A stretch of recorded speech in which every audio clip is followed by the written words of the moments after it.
Assalamualaikum warahmatullahi wabarakatuh. Selamat datang di channel Jejak Profesor ya.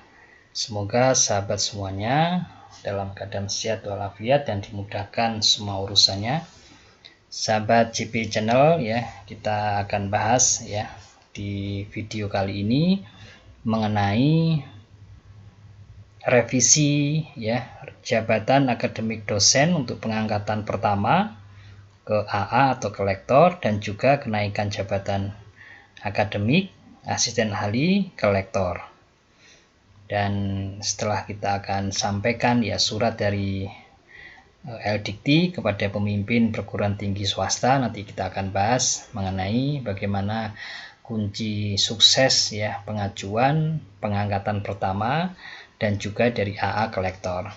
Baik, untuk lini masanya, usulan revisi jabatan akademik dosen untuk pengangkatan pertama baik ke AA maupun ke lektor ya, dan juga kenaikan jabatan akademik dosen dari AA ke lektor, itu revisinya sampai dengan tanggal 20 November 2025. Bapak Ibu sekalian yang ada revisi ya di akun Siap ya, maka mulai tanggal 23 sampai tanggal 28 ya. Jadi ini masih berlangsung ya sampai sekarang ya.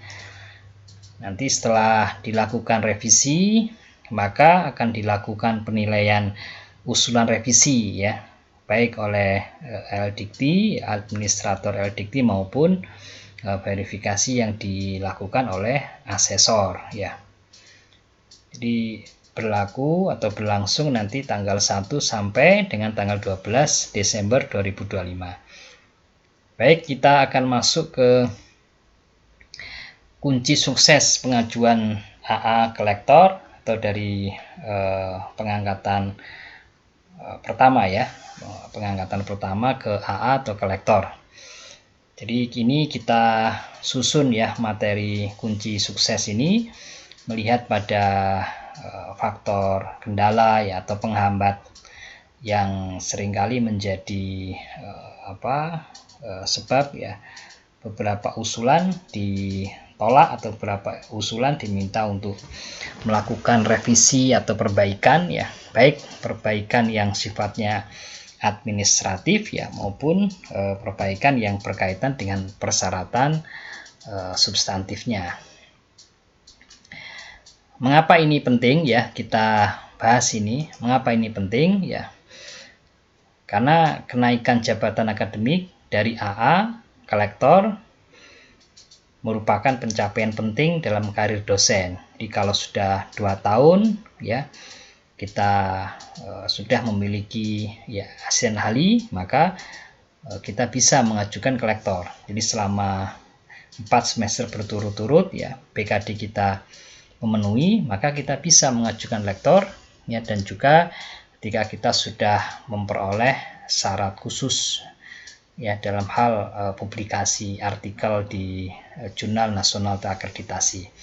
Di proses ini ya memerlukan evaluasi menyeluruh ya terhadap syarat khusus. Nanti akan kita bahas yang berkaitan dengan syarat khusus ya, karena kunci kesuksesan itu ya biasanya memang terletak pada syarat khusus ya, dan juga kesesuaian dokumen substantifnya. Di penilaian komprehensif ya mencakup verifikasi publikasi ilmiah, kemudian pemeriksaan keaslian karya, evaluasi integritas akademik, serta validasi kesesuaian kepakaran. Jadi kira-kira berkaitan dengan 4 aspek ini. Kita masuk ke identitas publikasi. Jadi setiap publikasi yang diajukan ya sebagai syarat wajib ya itu diwajibkan memiliki identitas yang lengkap ya, valid dan juga terverifikasi. Jadi elemennya Bapak Ibu sekalian menuliskan ya judul publikasi ya sesuai asli, dan juga kategori kegiatan jelas ya. Kategori kegiatannya jelas ya. Di hasil penelitian atau publikasi yang dipublikasikan ya pada jurnal nasional terakreditasi.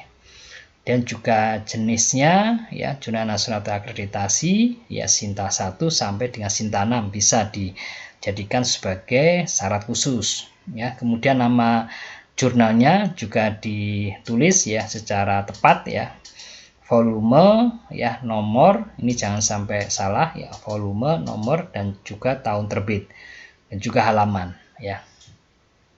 Dan karena kalau ini ada kesalahan dalam penulisan ya pasti nanti akan dilakukan revisi ya, meskipun revisi ini ya bersifat kelengkapan saja untuk mengganti jenis dan nama jurnal ya, bisa nanti akan diberikan rekomendasi, tetapi nanti akan kembali lagi revisi kan gitu, jadi akan memakan waktu.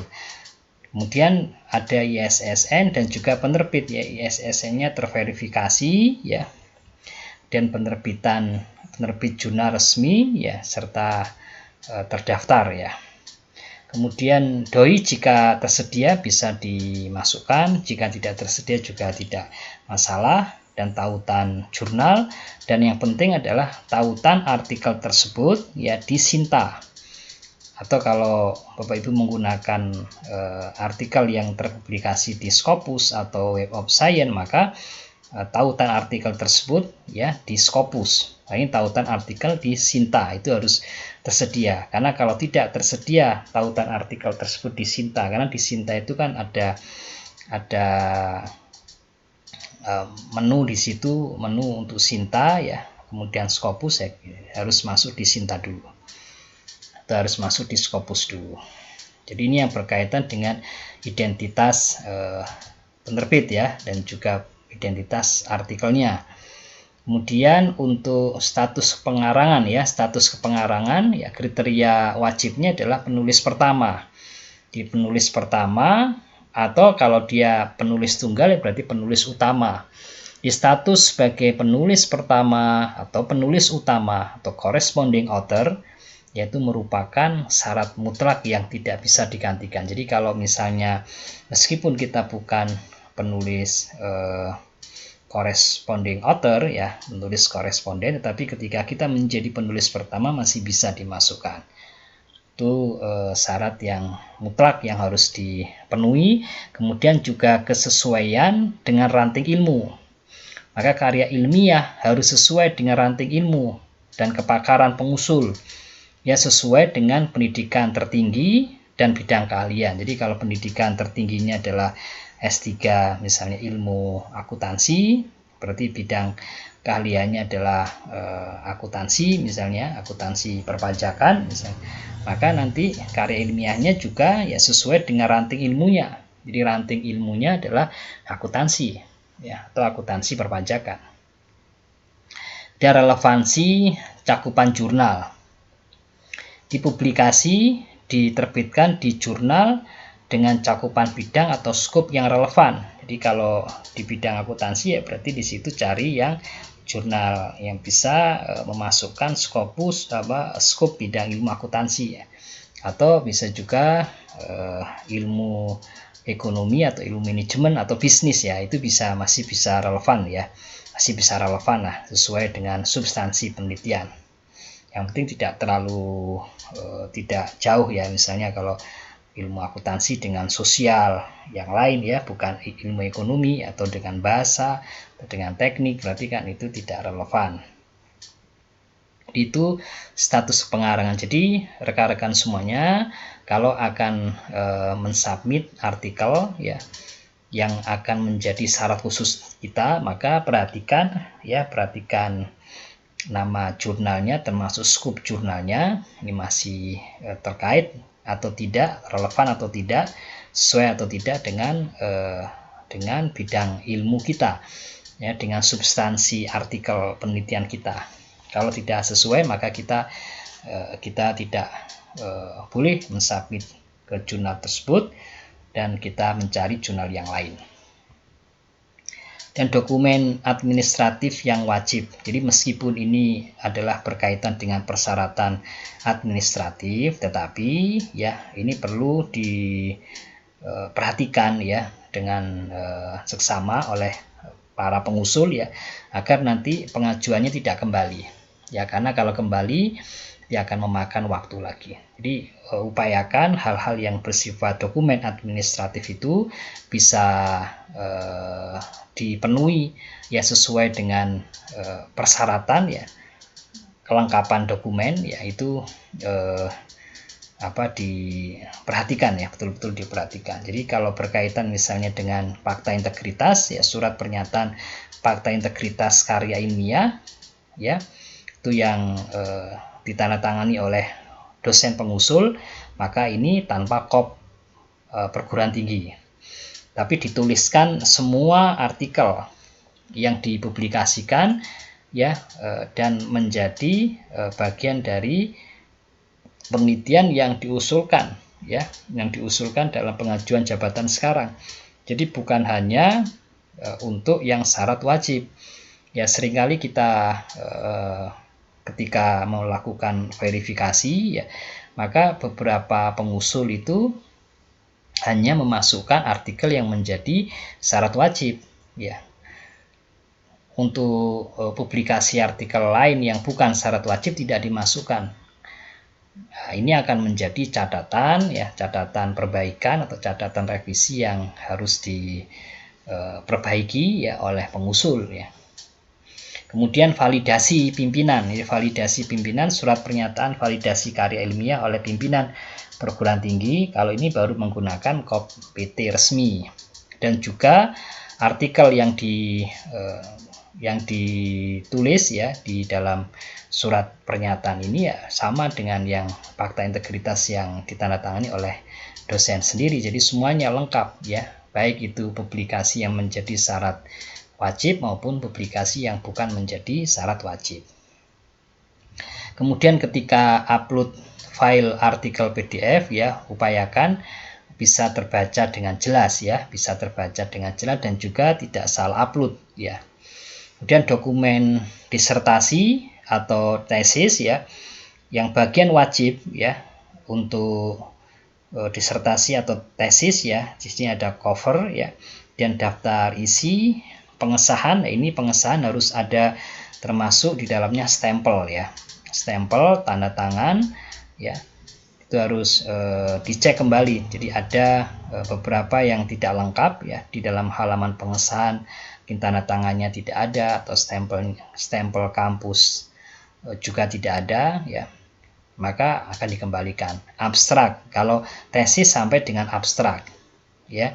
Sedangkan untuk disertasi baru ada tambahan resume atau ringkasan ya, ringkasan atau summary ya, maka ini biasanya disyaratkan untuk disertasi. Jadi itu dicek kembali ya beberapa bagian yang wajib dari dokumen disertasi atau tesis. Kemudian profil Sinta, tautan profil Sinta pengusul yang aktif dan terverifikasi. Jadi semua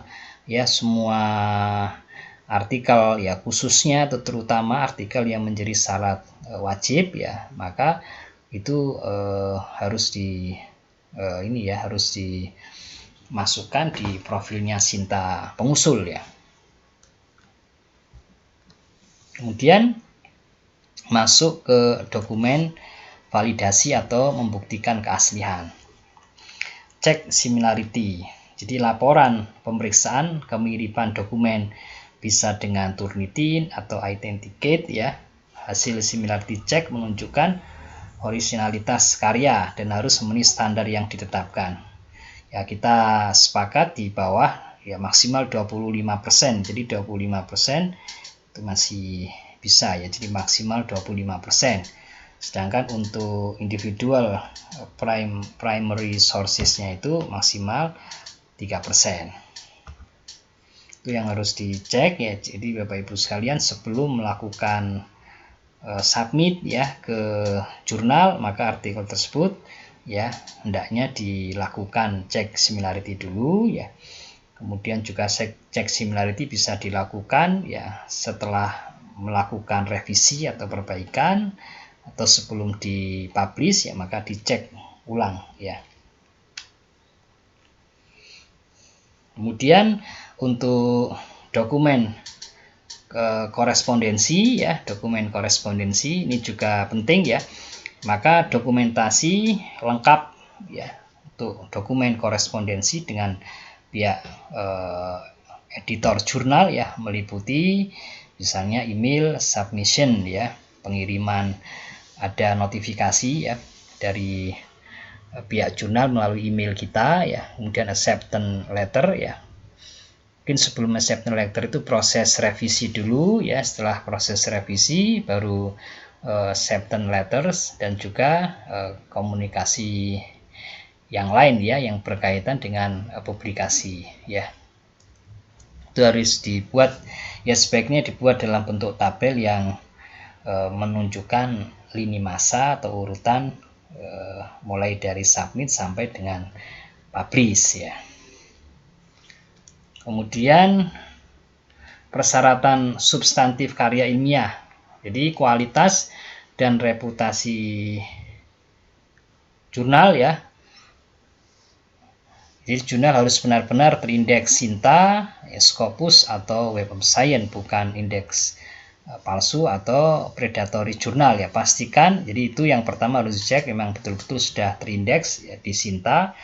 Jadi Bapak Ibu sekalian tidak melihat informasi indeks di jurnal ya, di jurnal yang bersangkutan, tetapi langsung melihat apakah jurnal tersebut terindeks di Sinta, itu langsung dilihat di laman Sinta ya.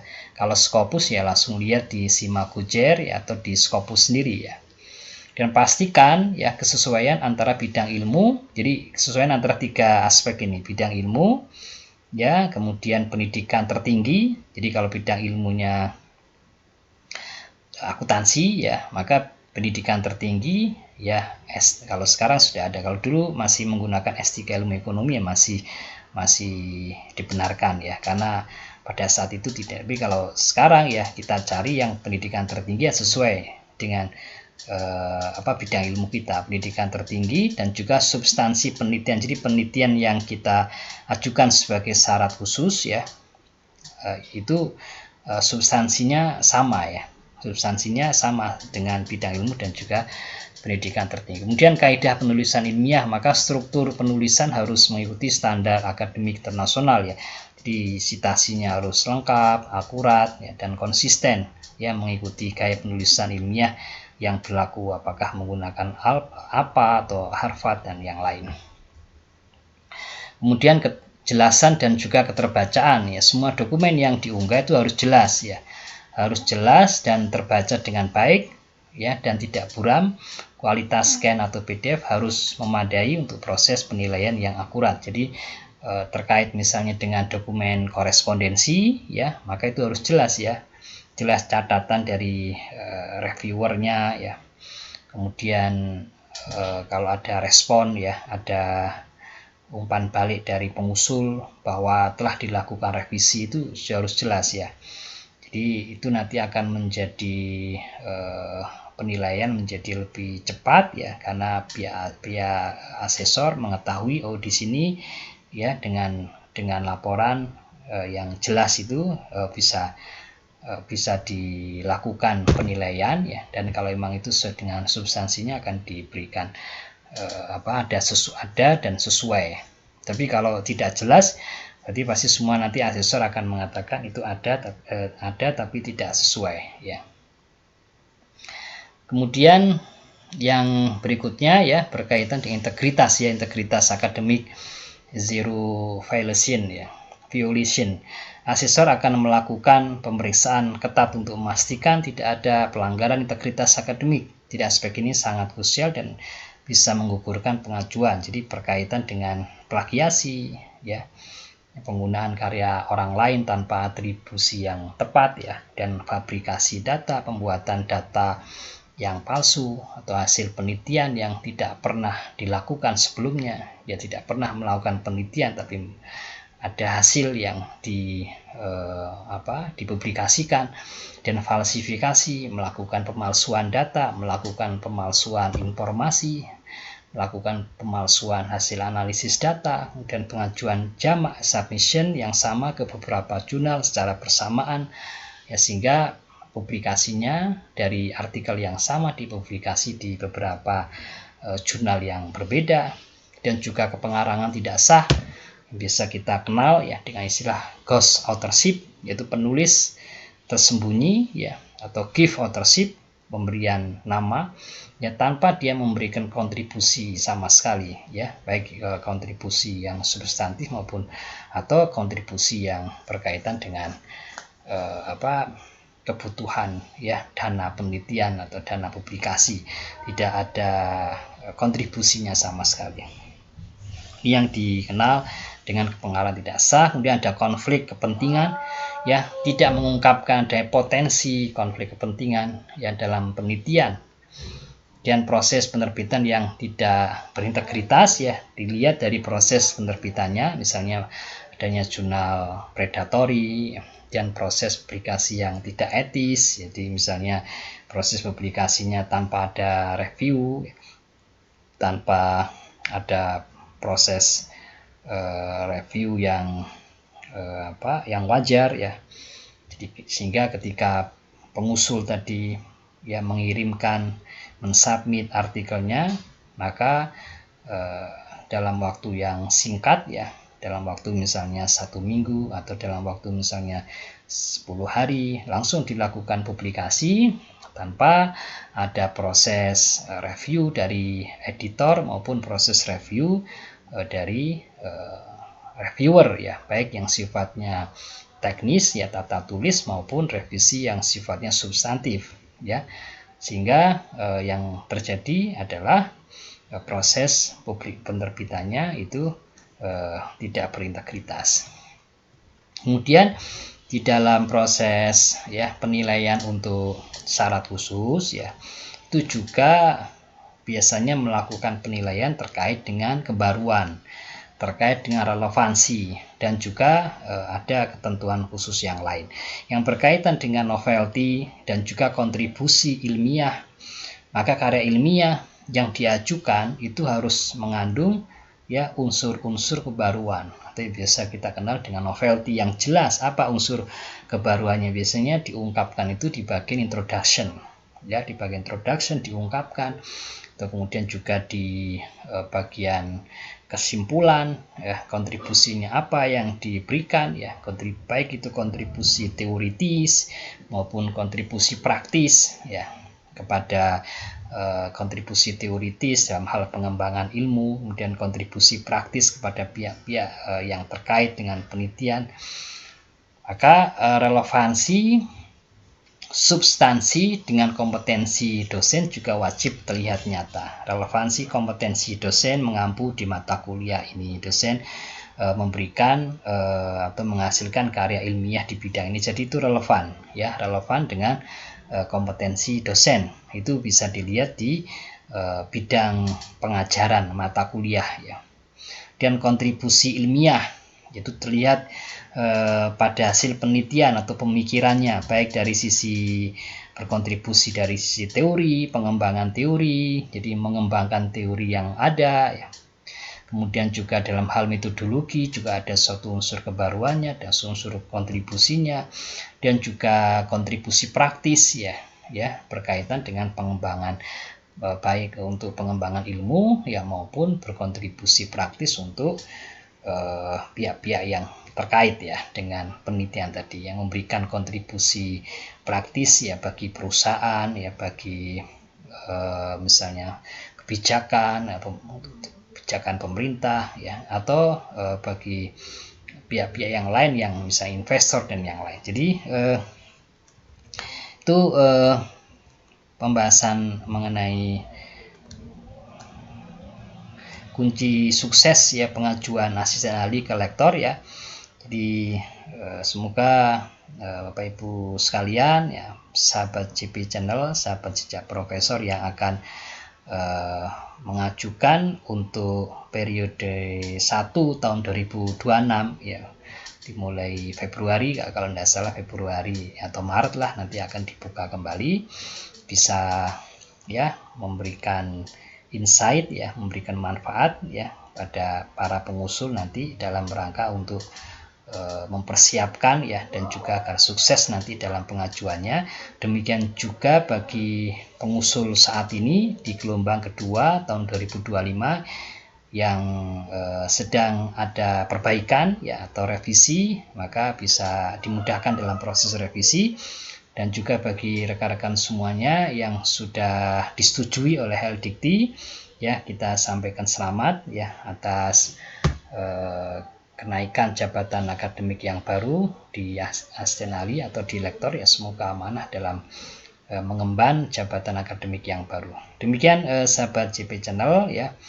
Kita lanjutkan ya di video selanjutnya ya, terus ikuti channel Jejak Profesor bersama menuju ilmuwan berkarya. Assalamualaikum warahmatullahi wabarakatuh.